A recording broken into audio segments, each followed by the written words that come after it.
Et salut à l'Assemblée, on se retrouve aujourd'hui pour une petite vidéo, où je suis tout seul et on reprend tout de suite nos exposés libres, où on va parler un peu de ce que nous a proposé Modern Horizon 1. Donc on va commencer tout de suite par une petite présentation de Modern Horizon 1, qu'est-ce que c'est? C'est donc un set spécifique qui saute l'étape du standard, donc le standard ne pourra pas jouer avec, mais tous les autres sets oui. Du coup, ils ont pu augmenter un peu le power level entre guillemets du set pour être jouable en moderne, legacy, tout ça, tout ça. Donc, on commence cette semaine avec le blanc et on commence tout de suite avec Serra the Benevolent, une des premières cartes qui a été spoilée de Modern Horizon 1. Donc, un bon Planeswalker pour 4 qui arrive avec 4 marqueurs, c'est très bien. Un bon plus 2, ça donne un plus en plus 1 pour les créatures jusqu'à la fin du tour. Donc dans Modern, on verra peut-être cette carte dans des jeux comme Esprit, parce qu'elle permet de booster les créatures. En plus de ça, pour 4 quand même, c'est déjà une 6-6. Ça fait pour 1-3, on a une 4-4 vol Ange, Vigilance, donc c'est pas mauvais. Ça permet de, en fait, après avec le plus 2, de booster de plus en plus un Ange. Bon, c'est pas terrible, on va pas se mentir, mais voilà, elle fonctionne un peu toute seule. Et son moins 6, ça permet d'avoir un emblème qui fait que... si on contrôle une créature, si des damages qui devraient réduire notre point de vie moins de 1 nous réduit à 1. Donc c'est très intéressant d'avoir un emblème parce que les emblèmes déjà ça peut pas être géré par les autres joueurs. Donc c'est très intéressant et en plus de ça cet emblème nous rappelle certains enchantements qui faisaient la même chose mais du coup c'est un enchantement et cette fois-ci on a un emblème, du coup c'est une fois qu'on a réussi à le poser. Donc tour 5 on peut avoir l'emblème en échange de Serra de Benevolent. Tour 5 on peut avoir l'enchantement de manière permanente, il suffit juste d'avoir une créature, l'emblème ne pourra pas être géré, donc très bonne carte, hein. Je pense qu'on pourra peut-être l'avoir de temps en temps en moderne, et ça c'est sympa. La prochaine carte que je voulais vous parler c'est Ranger Captain of Eos, donc un très bon body, déjà on voit c'est un bon body, pour 3 c'est une 3-3, un humain, donc peut-être qu'on va le voir dans l'humain.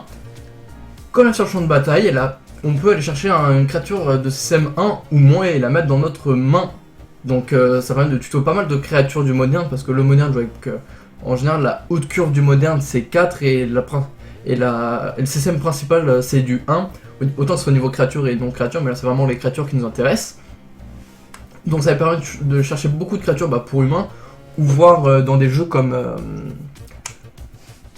Martyr Life, on va pouvoir, je pense qu'on la verrait. En plus de ça, elle a un deuxième effet très intéressant, c'est qu'en la sacrifiant, l'adversaire ne peut pas lancer de sort non créature pendant ce tour. Du coup, tout ce qui est rituel, on pourra le sacrifier pour le temps, admettons en début de tour adverse, comme ça il ne pourra pas faire de vras, et nous, si on joue humain, on peut garder nos créatures, ou même pendant notre tour, pour faire une attaque létale et garder nos créatures en vie, ça peut être intéressant.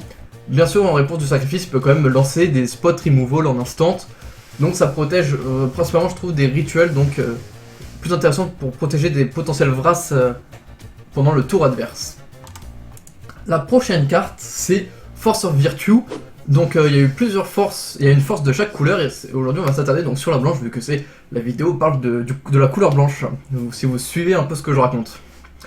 Donc les forces, leur particularité c'est qu'on peut la jouer sans payer son coup de mana si c'est le tour adverse et en exilant une carte de la couleur de la force ici blanche au lieu de payer son coup de mana. Donc en plus de ça, ça le flash, donc ça rentre un peu dans la mécanique de la force.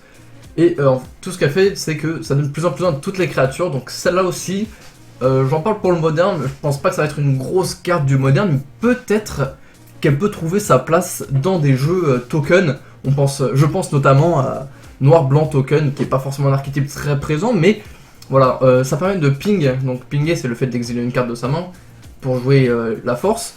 En surprise, comme ça, augmenter ses tokens pour faire des 2-2 ou des 3-3. Si on joue plusieurs forces, ça peut être intéressant en cumulé. Surtout comme ça, on n'est pas obligé de payer le 4 de CCM et ça peut me permettre de jouer une surprise, un boost général et permanent de ces petits tokens. Ça peut être intéressant, je pense, dans cette optique de jeu. Ma prochaine carte est une carte assez tant attendue. C'est Giver of Runes qui nous fait penser totalement à la mère des runes. Donc, OTC nous a fait des pseudo-reprints de cartes trop fortes du Legacy qui pouvaient avoir une place en moderne, mais avec un petit nerf, des petits ajustements. Et ici, donc, la Giver of Runes perd déjà son type de humain, donc il la disqualifie des jeux humains, je pense. Peut-être qu'on va les voir dans les jeux comme je vous disais, Martyr Proc aussi, ou même Dex and Taxes, Mono White, ou même White et quelque chose.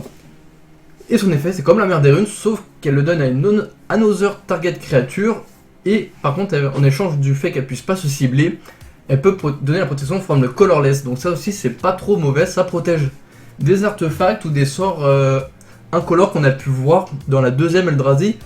En plus c'est une 1-2, je crois que la mer des runes était une 1-1, bon les deux meurent sous Bolt, hein, vous me direz, mais voilà, ça fait comme une 1-2, ça peut bloquer des 1-1, c'est pas mauvais.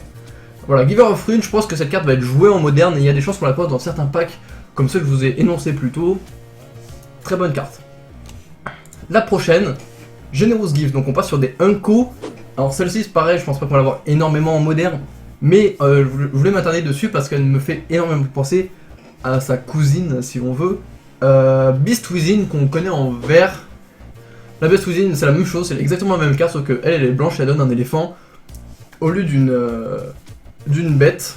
Donc je connais plus exactement le type du vert, mais voilà, c'est juste le type du token qui change et que ça coûte un mana blanc à la place d'un vert.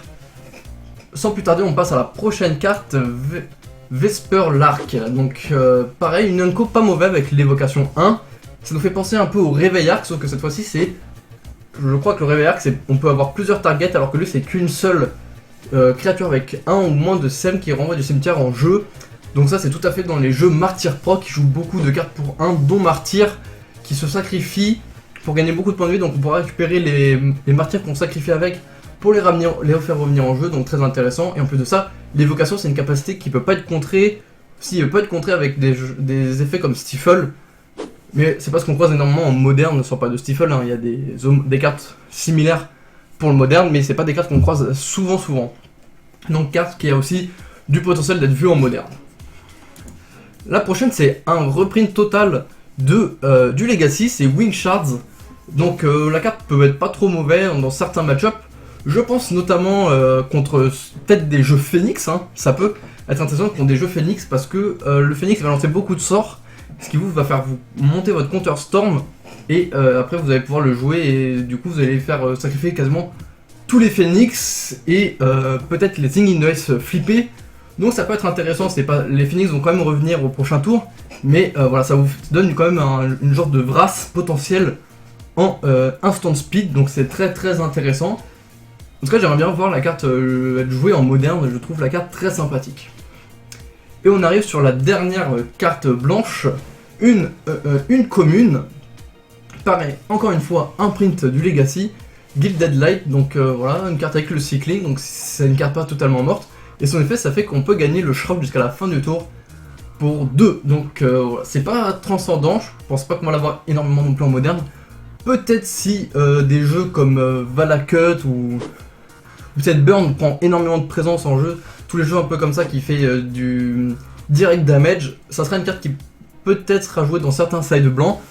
En tout cas cette carte, je trouve qu'elle a du potentiel, je sais pas si on la verra tout de suite en moderne, mais elle a un petit potentiel.